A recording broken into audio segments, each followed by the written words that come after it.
5:03 Memorial Day, now less than a week away. And this morning, we're remembering fallen heroes from the Greater Lafayette community. In part two of Surviving the Sacrifice, we head back to McCutcheon, where Sergeant Kyle Osborne graduated back in 2005. We hear how his family says he made an impact on everyone he knew.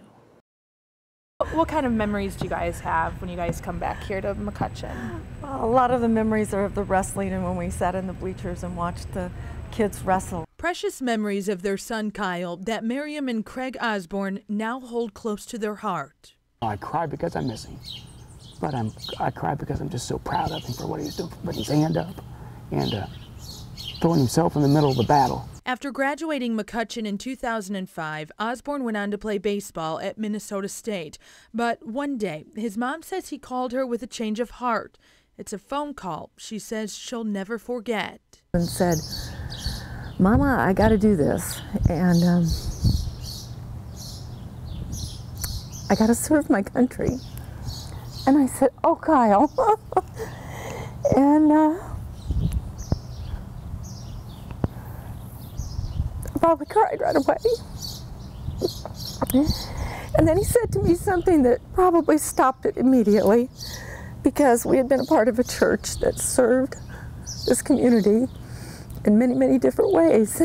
And he said, "Mama, I got to do it different. I got to serve differently."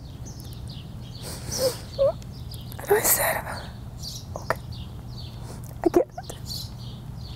I get it. It's not the way I want you to serve, but I get that this is what you have to do." He was killed in September of 2013 when he and several others were attacked by insurgents in Afghanistan. I got to understand and learn the military life in a way I had never thought I would. Is there anything that you look back that you wished you would have told him one last time? Nope. I told him I loved him when I hung up. I told him I was proud of him every time I talked to him. There's nothing. My mind's clear. We always parted with "I love you," and I always told him I was very proud, usually with tears in my voice, because I was immensely proud. How do you get by after losing a child? It's only by the faith that you walk. That you look at your world and your family differently. We just think about it, we pray a lot, we talk to God a lot. It makes a difference. It's never the same. There's a hole in your heart that doesn't heal. Brenda Wilson and Patty Frist also know what it's like to have a hole in their heart from losing a child overseas. Today, Wilson says she remembers her son Brian as a young boy, full of life, who did it all. He loved sports. He graduated from Seeger High School, and he loved football, he loved wrestling, he loved to run track, he was an FFA, and he was a Boy Scout. He was an Eagle Scout.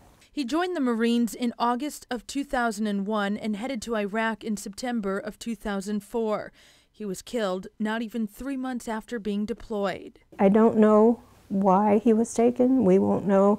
We don't know the whole picture, but I do know that I'll see him again. Frist lost her son Luke in 2001. He died in Baghdad when his convoy was struck by an improvised explosive device, or IED. 95% of his body was burned. As the nurse starts unhooking Luke from all the machines that is keeping him alive, Toby Keith's American Soldier starts playing. And so that's when we knew, we felt that was our sign from Luke that all is well. He had done what he wanted to do, and he's at peace. It was 2002 when Dana Van lost her son, John Morton. He was in the U.S. Air Force and stationed in Italy when he was in a motorcycle accident. You kind of put things in perspective when you lost a child, or my children have lost their brother, and they just really have a different outlook on things. It has forever changed us all. And even more than a decade later, Van says the hole in her heart is still there. She wants everyone to remember the sacrifice he made for our freedom. We die twice in our lifetime. The first time when we take our last breath, and the second time when our name is said for the last time. That is so true, because that's how Gold Star families feel, and that's why it's so important that we do all these things together, because we don't want their name said for the last time. Hey, hope your day is going good. Today, Kathleen Brown reads letters from her son Josh, who is a U.S. Marine. He was in California when he was killed in an ATV accident in 2006. You wanted me to write, so I am. She now calls these letters she still has a blessing. You can just look back and see all of the kind of blessings that we had before he left. He was very proud and very much a Marine. Joyce Wheeler of Lafayette feels their pain. It's only been 2 years since her son Dale Matthews of LaPorte County was killed.